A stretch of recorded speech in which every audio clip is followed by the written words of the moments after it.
Сәлем достар, бүгін мен сіздермен ішек қарнынан жасалатын дәмді де әрине денсаулыққа пайдалы қуырдақтың рецептісімен бөлісейін деп отырмын. Ең алдымен менің каналыма тіркеліп, лайк, комментарий жазып өтіңіздер. Ең алдымен ішек қарнын жақсылап тазартып аламыз да, оны ысытып, содан кейін барып ұсақтап тураймыз. Ішек қарын бұл жерде сиырдың да, қойдың да ішек қарны өте дәмді, әрине денсаулыққа пайдалы. Бүгінгі біздің соған қойымыздың ішек қарны өте семіз болып шықты.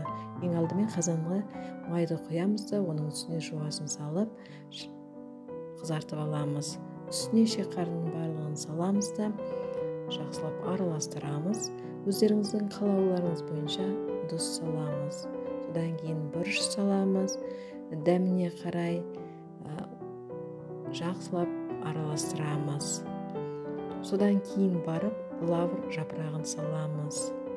Бұдан кейін бізге ұнтақталған кориандрды саламыз да, барлығын жақсылап араластырып, бір қайнатып аламыз да, ішек қарнымызды бұқтырып қоямыз.